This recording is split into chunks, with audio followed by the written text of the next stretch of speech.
Willkommen, bienvenue, welcome one and all to another live stream. Today I am joined by a lady who I met a while back, but has actually made a heavy impression on me and my company.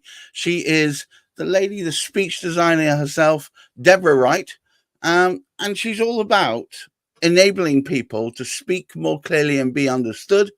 And today is no exception. Today we are talking about a topic that beleaguers many people, myself included, accents and fast speech. So we're going to be talking about strategies on how best to deal with that. Deborah, talk to me more. Yeah, I think one of the main things in understanding is actually our listening skills. So, strategies for dealing with fast speech is all about how we listen. And there are various tips and strategies that we can talk about. For example, there's so much out there on the internet, whether it's YouTube videos or podcasts, where you can hone in and listen and practice. So, whether it's fast speech or a difficult accent, an accent that you don't understand, even for example, if you don't understand a Scottish accent, then you can find a podcast or a YouTube video with someone with that accent and you can slow it down. And obviously, The only way I can cope with hearing people with Scottish accents these days is with subtitles. oh really? Yeah, Subtitles. Well, I live and die by them. that's a great trick. So there's obviously all these ways that we can learn by being proactive and actually finding that podcast, and we can play it back on slower speed. We can then imitate and mimic and try and learn the sounds that they are creating. That's just I one thing. Obviously, there's the real-time situation, maybe in a work setting, which is a challenge for you. So what do you do? What would you do, Gareth, if you didn't understand someone? well, what I tend to do is I use a word like absolutely, and then I wait for a moment. I try and reflect in my mind the noises they've just been making, see if I recognize any of it, and Yes.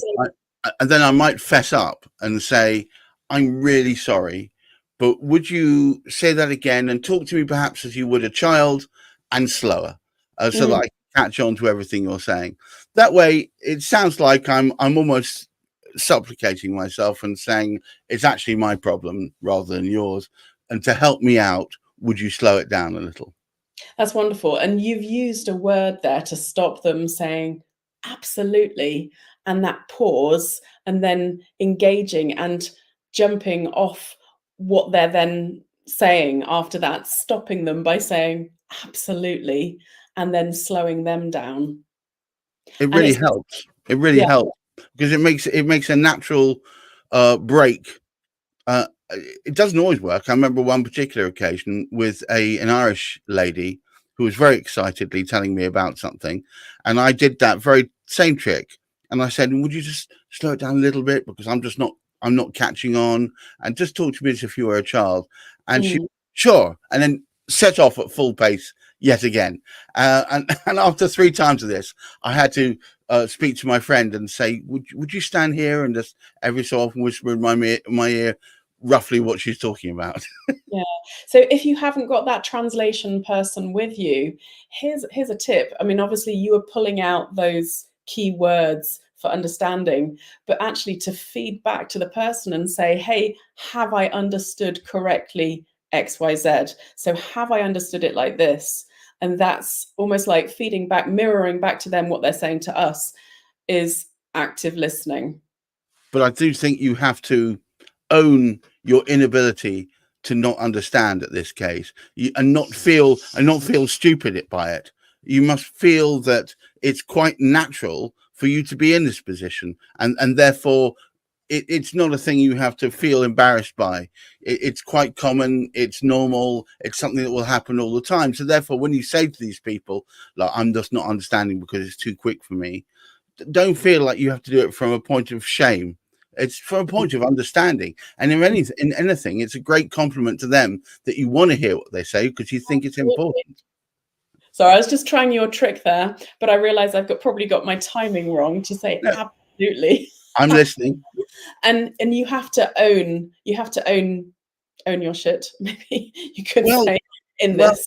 And if things aren't going the way it ideally would, and part of that is a lack of understanding on your side, whether it be through fast speech accents or not understanding the concepts or the ideas they're putting across, it's down to you to fess up and say, look, I'm just not getting it, and I want to get it because I think there's something important here. yeah, So if and you can give them, sorry, you go. We all know the importance. Sorry, I had just butted in there, but we all know No. the importance of listening. And actually, I did something absolutely wrong by trying to finish your sentence, or and that's something that's actually really unhelpful for the other person, because actually listening is so important and so key. It builds those connections. So I'll let you finish off your sentence. I think if you can let them understand that how keen you are to understand what they're saying, that what you're saying is important to you, and that you're willing to learn from them, and also if they would come a little way on the compromise journey with you by slowing down a little bit, by maybe putting gaps between the words. That's the big thing for me. Without gaps between the words, and it all turns into one stream of consciousness, I lose where things begin and end. If you don't understand one thing, then there's no point moving on to the next topic or the next step. And it's the same when we're practicing and when we're listening or when we're learning. And we talk about segmenting our listening, segmenting our learning, or other people call it chunking, de-chunking, reducing the size. So if you haven't understood one part, and you can practice, there's lots of audios, as I said, podcasts, YouTubes, where you can practice and put things on repetition, even marrying that repetition with something else you're doing, another activity, whether it's sport, doing a workout, walking to work, or however you get to work, just listening and practicing with people from the accent that you struggle with, or slowing down their speed and just understanding and gaining that understanding. I work with people from abroad all the time, and one of my closest colleagues sometimes struggles with picking up what I'm saying because the word's too quick. Although I've noticed he can understand me talking faster than perhaps somebody else, because he's gotten used to my cadence and how I put things together. The way he does it is he says, Gareth, you've got to say that to me again because I want to hear it. And I think that really works. Yeah. And there's another point that I wanted to make, because sometimes you mirror, or often in conversation, you mirror the speed or how the other person talks. And so if you take the initiative, if you try and slow that conversation down by making the pauses, by making the breaks, then maybe there's a mirroring that can happen in terms of the connection and the understanding. Right, exactly so. It's mirroring is great, but it's very difficult to mirror if you feel like you just haven't got a clue what's going on. So I think, getting them to try and come a little way on this compromise journey where they slow down a bit, maybe they simplify the ideas a little bit, whatever it is, will then go a long way towards that ability of you to mirror them in other ways, such as looking interested, leaning in, all that good stuff. Or the body language. And I think in the same way, if you are someone who has a tendency to speak too fast, then to take that pause actually gives off a feeling for the listener of, this person is confident, this person knows what she's talking about, or he or she knows what they're talking about. And that will then give the audience almost like a feeling of relaxing and listening in. Quite so. I found that you can, even with people who are fundamentally mismatched as far as understanding of concepts or ideas concerned, if you show willing, and if you slow down and talk through with gaps and with considerate pauses, you can really increase understanding just by that very effort. Yeah, and empathy gets you a long way. Oh gosh, Being yeah. persistent, not giving up, but actually saying, "Hey, I'm really sorry. I struggled to understand what you said.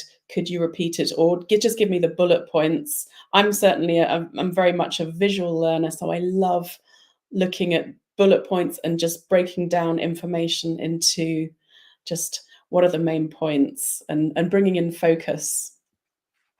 I tell you what, by making sure that the focus is on the one thing that you need to get across, you can often get people to come on side with you and give you the space that you need to explain it to them. And it's all this active listening that really helps you do that.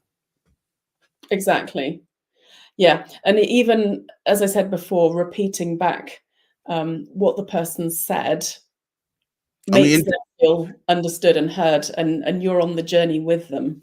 interestingly enough, I'm now going to apply this to business. So a lot of people who use speech as a method of communication are in sales.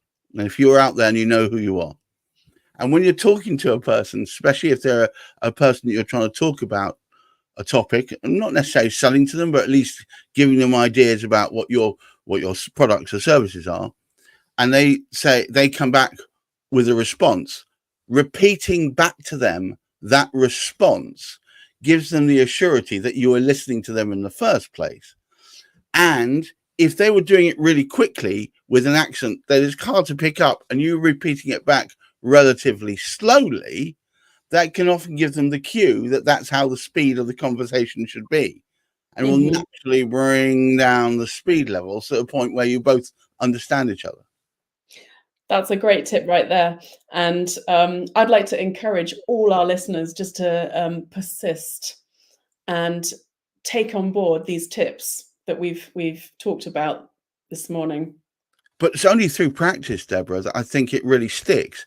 I mean, Deborah, wouldn't you say that your more successful clients have achieved greatly just through practice, through reapplying and reapplying and reapplying?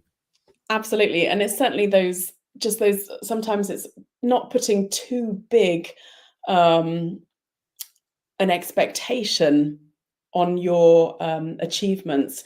Even improving 1% is worth it, because every day if you improve 1%, then you're gonna get better, go from better to better to better to better to better. So you want to look at just that continual improvement, and look at those small habits that can get you onto the next stepping stone. I don't know who said this. It was either Buddha or Sun Tzu, one or the other. But the journey of 1,000 steps starts with but a single one, and you've got to keep moving forward. So never think of it as that. Oh, it's one step forward, and yes, I can't remember what that meant. It's just practice. I read a lot recently about neuroplasticity. Um, Mhm, the mhm. fact that you may think that you'll never be able to learn something. It's often through repeating either the lesson or its result again and again that eventually it will stick. Just keep going. I promise you. Unfortunately, the older you get, the more times you need to repeat it, but it can still be done. Absolutely. And the great thing with all the research in neuroplasticity is that we know everyone can change, or not change, but we can build new habits. Oh yes, The, I the, did. the wires have been, your brain has been wired, but you can rewire by learning something new.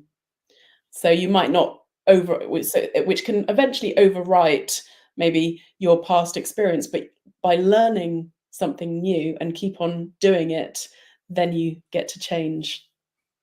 And I think that's the crux about this. Don't fall at the first hurdle because it didn't all work first time. I think there is more of a tendency to do that in the modern age. People try things once and say, "Oh no, I'll never be able to do that." I promise you, you just have to keep repeating either the whole lesson or fundamental parts of the lesson. but the more times you do it, the more likely it's going to stick. And on that note, I'm going to say thank you so much to Deborah, who is absolutely brilliant at helping people speak their minds more clearly to each other to enable better communication through the manipulation of speech and gaining the methods of better conversation. And my name is Gareth Wax from Many Purple Hats. Hopefully, I think, Deborah, we're going to be doing a more regular series of podcasts like this one. And I would say to you, if you do come across either of us or find us on LinkedIn, which is a good place to look, please do throw in comments, give us ideas, plaudits and positive commentary, always helpful. But if you just want to tell us, I hear you talking about this, but why do you never talk about that? Please just do say so, and we'll factor that in. And look, once again, thank you so much, Deborah. And all of you out there, I wish you a safe and pleasant week, and of course, great mental health. Bye-bye now. Bye.